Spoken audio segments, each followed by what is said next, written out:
United States President-elect Donald Trump has nominated Florida Senator Marco Rubio to lead the State Department during his next term at the White House.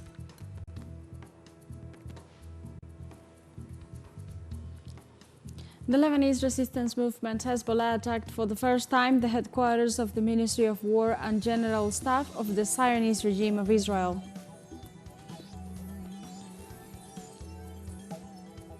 And data revealed that more than 26 million people were forced to move from their homes in 2023 after being affected by the global climate crisis.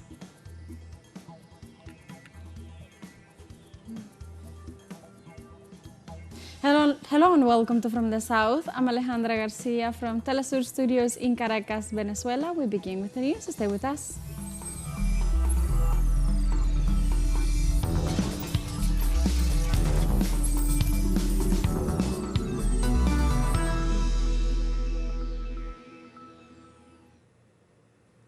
United States President-elect Donald Trump has nominated Florida Senator Marco Rubio to lead the State Department during his next term at the White House.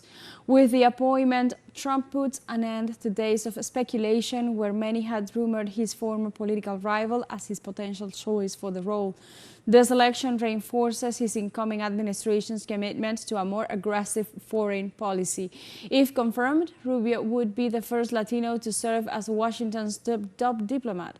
The senator, who also acts as vice chair of the Senate Intelligence Committee and sits on the Foreign Relations Committee, has called the nomination a tremendous honor and responsibility.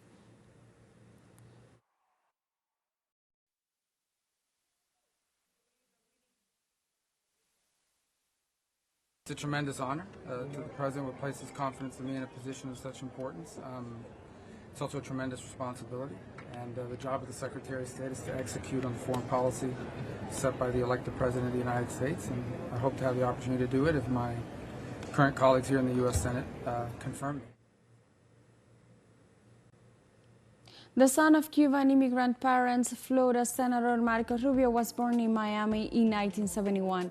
Since his election to the U.S. Senate in 2010, he has earned a reputation for his hawkish views on foreign policy regarding countries such as China, Iran, Venezuela, and Cuba.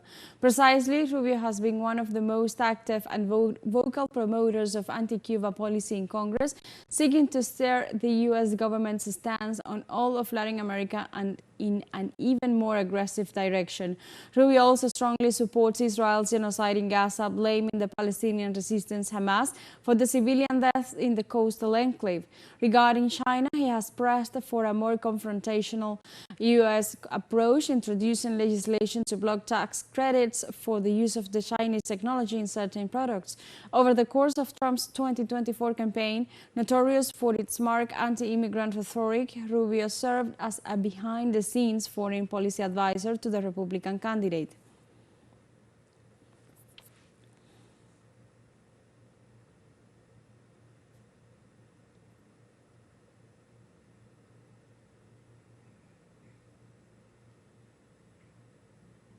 Outgoing U.S. President Joe Biden and President-elect Donald Trump agreed to a peaceful transition of power after meeting at the White House on Wednesday.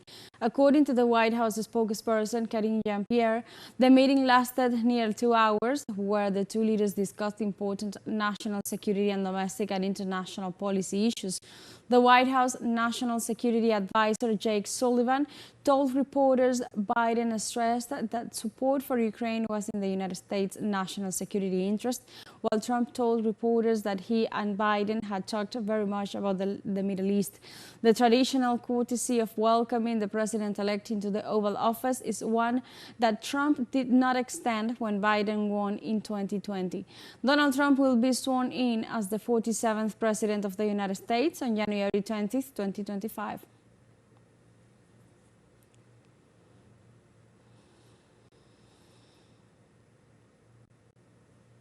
An Argentinian court upheld Wednesday a 6-year prison sentence and a life ban from holding public office against former President Cristina Fernández. Fernández was convicted and sentenced in 2022 by a three-judge panel for an alleged fraud scheme that embezzled millions of dollars through public works projects during her presidency. The former head of state appealed the 2022 decision, but now a higher tribunal ratified the original ruling. The verdict was handed down by the judge, Gustavo Hornos, who has been questioned for his links with former President Mauricio Macri. Fernandez has 10 days to appeal the decision before the Supreme Court.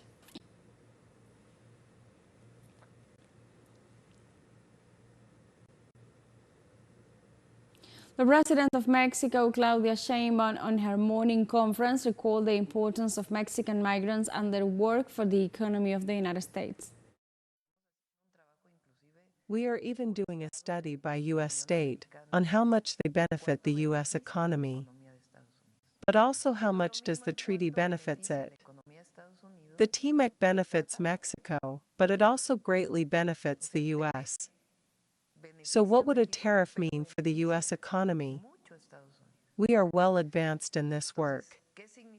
It is being coordinated by the Secretary of Economy, and he is also working with the Treasury Department. So these numbers are fundamental for the review of the treaty that will be made in 2026, but also for any issue that the U.S. government is going to raise.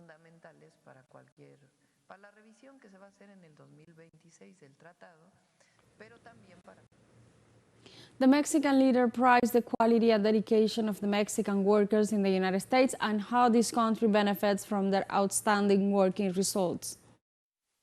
It is important to demonstrate with facts the benefits for the United States of the work our brothers and sisters are doing there, but also the work of the Mexicans, men and women who are there, which is first class. Our construction workers, and those from other fields, from doctors to construction workers, which are all equally important. And also the importance of integration, because you have to remember that Mexican exports to the United States have increased. Much of that export is, for example, auto parts, which allow the auto industry in the United States to benefit from our treaty. The head of state also praised the administration of former President Andrés Manuel López Obrador and highlighted his efforts to achieve a national transformation in Mexico. For us and for the Mexican people, President López Obrador is a man who dedicated his life to the transformation of our country. I said it when I took office, he is the main political leader of the 21st century, at least, and the man who led the transformation of our country. I think he has not retired from public life. And our adversaries are already listening to why I say this. Because he is still fighting, but from another trench. Because to sit down to write a book about the cultural greatness of Mexico, which is based, among other sources of wealth, on our native peoples, is just like to continue fighting from another trench, because once his book is published, it will become a very important source for the historical memory and the recognition of the greatness of Mexico. So from here we send him our greetings, and let's hope someone passes the message on to him. And now we have a short break coming up, but before we remember you can join us on TikTok at TeleSUR English, where you'll find news in different formats, news updates and more. We'll be right back, stay with us.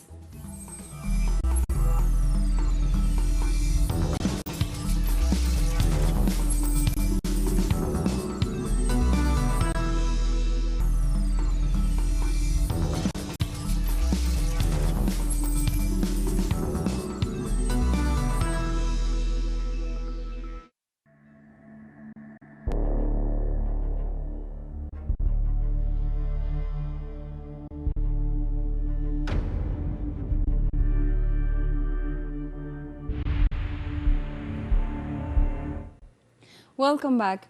The Lebanese resistance movement Hezbollah attacked for the first time the headquarters of the Ministry of War and General Staff of the Zionist regime of Israel. Through a communique, the Lebanese resistance reported that the airstrike was carried out with a group of armed drones against the Kirja base in Tel Aviv. In that sense, Hezbollah pointed out that the attack was in response to the Israeli aggressions against Beirut and the criminal actions against the people of Gaza. The Hezbollah resistance group continues to carry out actions against against Israeli soldiers and armored vehicles.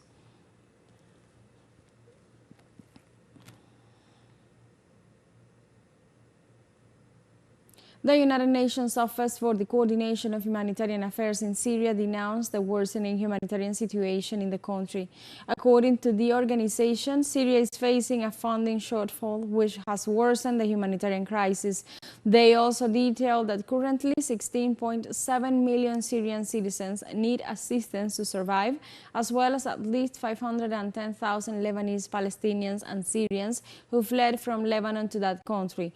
On the other hand, they clarified that currently only 27.5% of the $4.7 billion humanitarian response plan for Syria has been funded, and urged the donor community to significantly increase its support for the humanitarian response in the nation.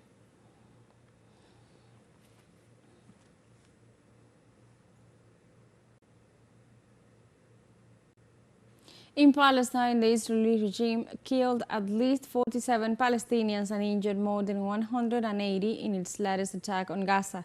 The Palestinian Health Ministry reported 43,712 people killed since the beginning of the Israeli genocide, with approximately 103,000 wounded.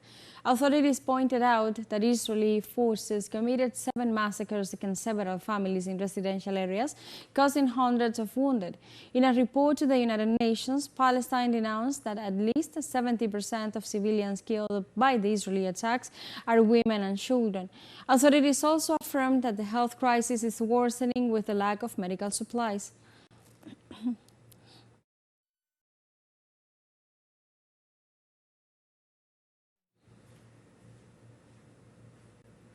In Lebanon, authorities registered a new Israeli airstrike in Beirut. Occupation forces shot down a building and attacked civilian targets in the capital's Tahrir district before attacking. Israeli troops issued evacuation orders for the neighborhoods of Gobeiri and Hared Reik, south of Beirut, for allegedly being Hezbollah resistance movement locations.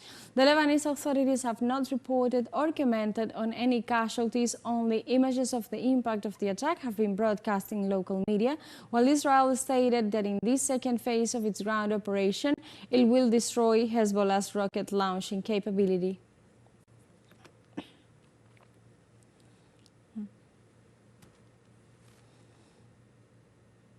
In Pakistan, a bus veered off the road on Tuesday and it fell into the Indus River at TeleSUR bridge, bringing about 14 deaths and 13 people missing in Punjab province. In the Gilgit-Baltistan region, authorities reported that the driver lost control of the bus due to reaching high speed. He was taking a bride, a groom, and their guests to celebrate a wedding at Chakwal city in Punjab province. In addition, reports confirmed 14 deaths, including that of the bride, who died at a nearby hospital from her serious injuries. Currently, rescue teams are still looking for 13 people missing, and however, experts described as unlikely the chance of any survivors grounded in freezing weather conditions.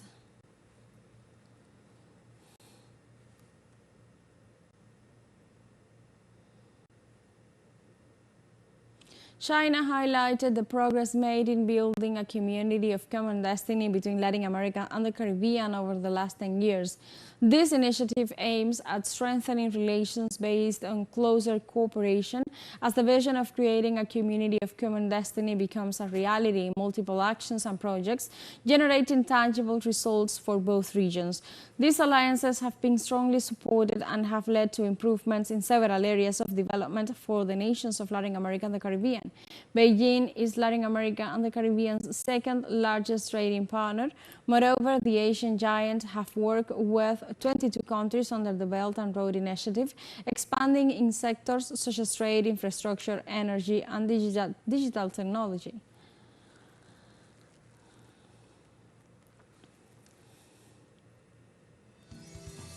We have a second short break coming up, but before we invite you to visit our YouTube channel at TeleSUR English, there you'll be able to rewatch our interviews, top stories, special broadcastings, and more. Hit the subscribe button and activate the notification bell to stay up to date on the world's most recent events. Final short break, don't go away.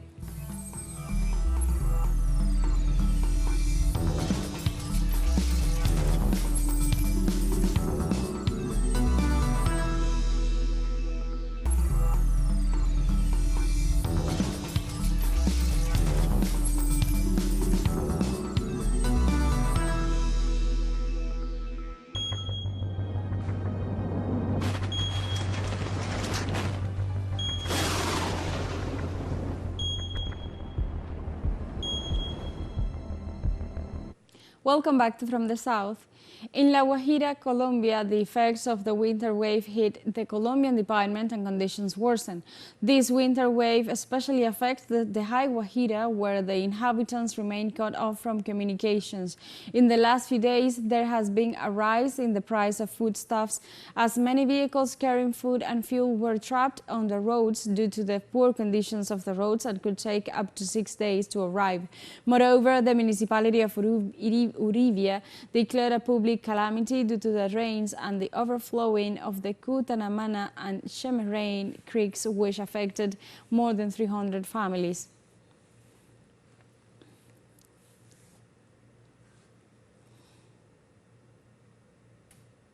In Pakistan, air pollution has reportedly exceeded more than 80 times the level classified as acceptable by the World Health Organization.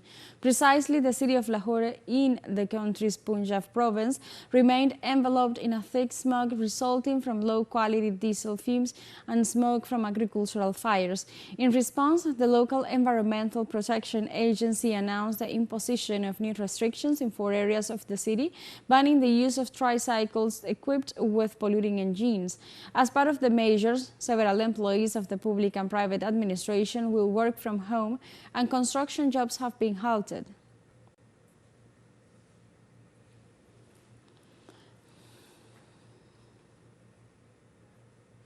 Data revealed that more than 26 million people were forced to move from their homes in 2023 after being affected by the global climate crisis. This figure was reported in the framework of the COP29 held in Baku, Azerbaijan, where representatives discussed solutions to mitigate the effects of climate change. During the meeting, the International Organization for Migration called for concrete actions to address climate change and its impact on migration. In this context, the United Nations High Commissioner for Refugees warned that so far there are not enough resources or support to assist refugees and face the increasing impacts of climate phenomena.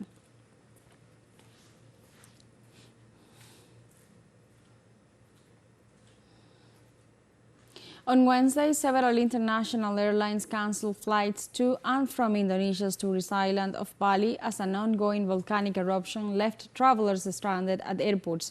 The international airlines suspended flights for safety reasons due to the presence of volcanic ash caused by Mount Lewotobi. The general manager of Bali's airport informed that from November 4th to 12th, more than 80 flights were cancelled in Bali, including flights from Singapore, Hong Kong, and Australia cities. It should be noted that during the first volcanic eruption of Mount Lewotobi on November 3rd, at least 9 people were killed.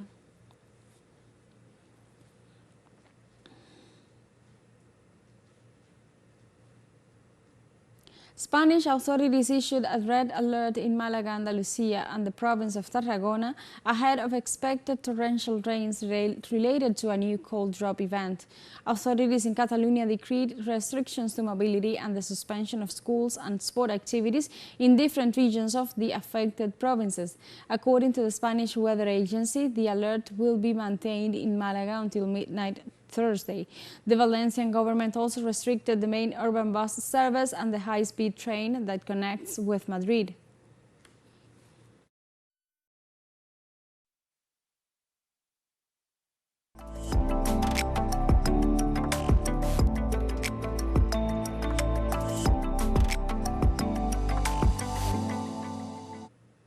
The city of Bogotá, Colombia, premiered Wednesday a film about the incredible odyssey of 4 indigenous siblings who survived 40 days in the Colombian Amazon after a small plane crash in May 2023.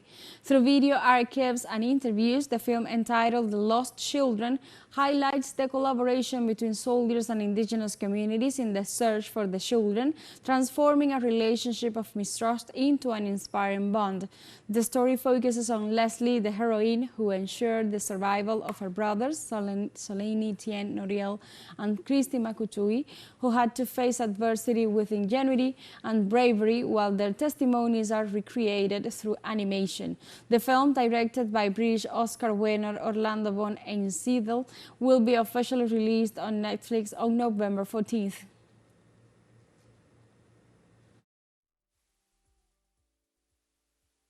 The story that unfolded in this search and rescue of two groups that have been historically divided for decades coming together. I think that's an incredibly inspiring element, and I think that the world, there's so many problems in the world that are related to huge divisions between people, and I'd like to think that this story can inspire people to work together. The Kim Mangist Symphony Orchestra of the Democratic Republic of the Congo is celebrating its 30th anniversary. It is currently one of the most famous orchestras in Africa. However, its beginnings were not that successful, as the group had so few instruments that the musicians had to share them among themselves. The band, which started with 12 string players, now has 200 members and is a pioneer of classical music on the continent. Throughout the years, the orchestra has performed in countries around the world, including Germany and the United States. The Kim Mangist Symphony Orchestra has also collaborated with other groups, such as the Tübingen Chamber Orchestra of Germany, and plays regularly with international soloists.